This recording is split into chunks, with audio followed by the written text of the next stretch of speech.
Hi everybody, welcome back to my channel. If you have not yet, please hit the subscribe button, hit the like button, hit the comment button. Just hit all the buttons. Welcome back. Alright, so today I want to talk about something that is one of my most highly requested videos, and it is budgeting. But I'm going to be honest, this video is going to be about budgeting in the context of a family. That's when I really started budgeting. When I was single or when it was just me and Horace, we weren't really budgeting. We were just going as the wind blows. But once we had a child, we kind of had to buckle down a little bit and get things together and get our lives. So that's what we did. So we started. That's when I started budgeting. Hers has yet to start budgeting, but I do the budgeting for the household. And at this point, I do a budget that's monthly. I do a budget that's yearly. That's how advanced your girl is, and I make it work. So I wanted to do a basic introduction to budgeting, just for people who have never budgeted before. Maybe going into 2021, you've seen what 2020 had to offer, and you know that in 2021 you want to make better decisions. This is a good video to start with. Cool? All right, so let's get into it. All right, so the beginnings of any good budget is writing down your expenses.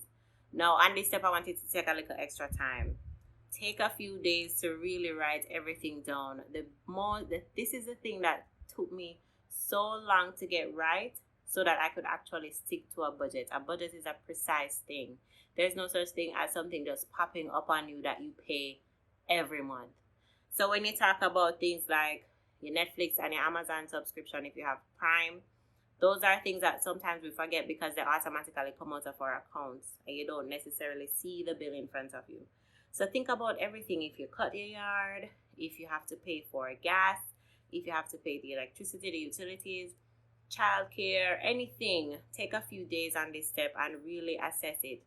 Go through your bank account for a month if you need to see what are the things that are constantly coming out of my account. The second thing you want to look at is your spending patterns for things that you don't need. So for example, let's say on your list, you realize that every month you order on Amazon or you go to Fontana, you get makeup. You do this a couple times a month. Those are things that you need to track as a pattern. It's not a bad pattern. It's not good or bad, but you're just trying to ascertain where you are in the budgeting process. Once you do that, you need to get to your debt. You want to write down every single thing that you owe. Even if you owe your neighbor $10, you need to write it down on this step and write down every single thing that you have that you need to pay on this step. All right, so the next thing you want to do is write down all your streams of income. This is, if you do Uber on the weekends, if you work full time and that's your only income, or if your partner's income also contributes to the bills, then you both need to put all your income down on a piece of paper, on the same piece of paper where you're tracking everything. You write down your income. Here's what you want to do. Once you have all of this on paper, it's kind of like you're looking at your life. I was very shocked the first time I put all of this on paper. I couldn't believe how much money I was spending every month. So my biggest goal when I saw everything on paper was to cut my expenses. Now, a good rule of thumb is to have your expenses be 50% or less of what you earn for the month. That's a great rule of thumb. If they're over, there are ways to cut it. Trust me. The things I did to cut it, I moved. That was the first thing, and I think it's the thing that most people are not willing to do, but I did it. I moved. I was committed to making better financial choices and cutting my expenses. So I moved, which also cut the cost of my utilities, which also cut the cost of gas, which also cut the cost of food. Where you live plays a huge role in things like that. Let's say you can't move. You can find ways to spend less on your energy, on your utilities. You can find ways to cut out things that you're not using. Maybe you only use Prime once a year. Cut that Prime bill. You don't need it. Pay shipping that one time that you order something. You don't watch TV often, but you have a Netflix subscription. Cut it off. You don't watch the cable, but it's on there because you need the internet and you have a bundle. Find a way to cut that down, cut that cost down. Trust me, it's important that you get to a point where you don't feel like you're sinking every single month because your bills are 100% of your income. Now, if you're finding it impossible to cut these things, and even if you do find ways to cut it, the next thing you need to do is increase your income. It's extremely important that you find something to do to supplement what you're doing already. Having a plan B is a huge thing for me. I have a plan A, B, C, and D. I'm hustling because at the end of the day, if one thing dries up, something else needs to be working out. If the job decides that today's the day, I need to be able to say, okay, you know, love and light to you guys. I have different things going on. I don't want my life to just collapse around one stream of income. That's not okay with me. So there are different things that you can do online. You know, you can look for different online opportunities if you want to work from home. You can do different things on the road that are part-time. Like if you're living overseas, you can do Uber, you can do Instacart. There's lots of things that you can do. But you can find creative ways to add to your portfolio, even chasing something that's a passion of yours. If you like to do art, painting art and selling it online, different things. Just get creative with your earnings. Now, here's what you want to do with the debt. The debt, you need to make a plan for the debt. I made a 12-month plan, and I'm just going to tell you how I did it, and you can apply it to your life. With the 12-month plan, I decided that I wanted to clear everything in 12 months. I had maybe about $25,000 worth of debt. This is US dollars. And in that debt, in that area, I made a marker of how much I would have to pay every single month on each debt that I have to clear it. So once you make a plan for the debt, you start to attack it with some of the 50% that's left over from the expenses.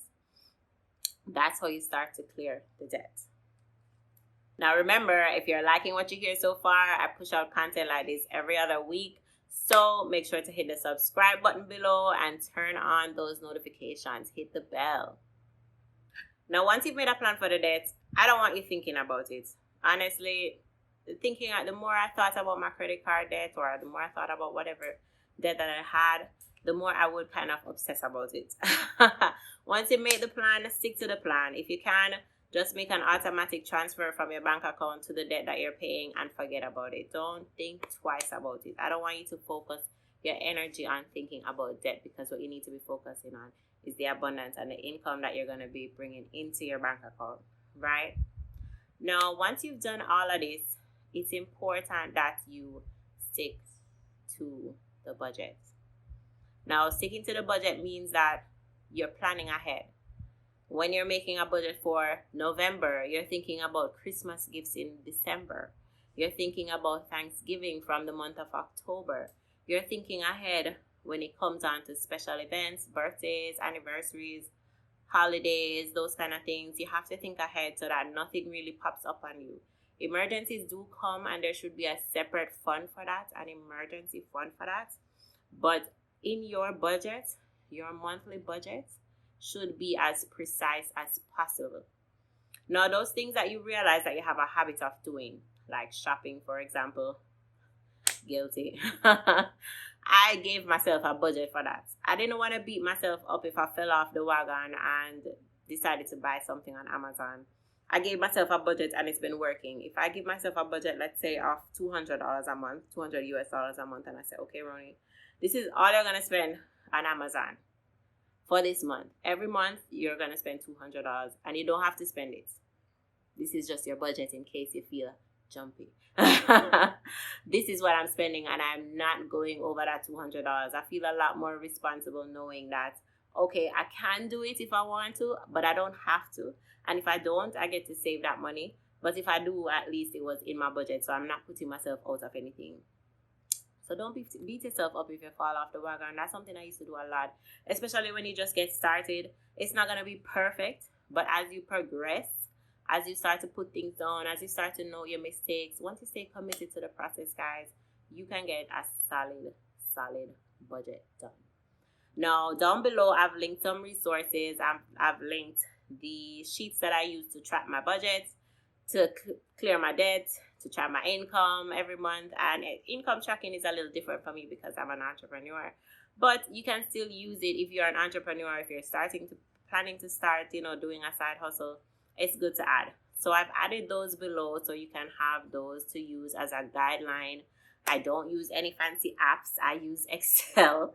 So you can take a look at it, and if you like it, you can just edit it how you want to. It's editable. You can just change it up and make it work for you. All right, guys. Well, that's it. Thanks for tuning in again. Big up. Sorry. Should I say that? Big up on yourself. Enjoy your day, and I hope if you have any questions, you can drop them down in the comments below, and I will answer any questions you guys have.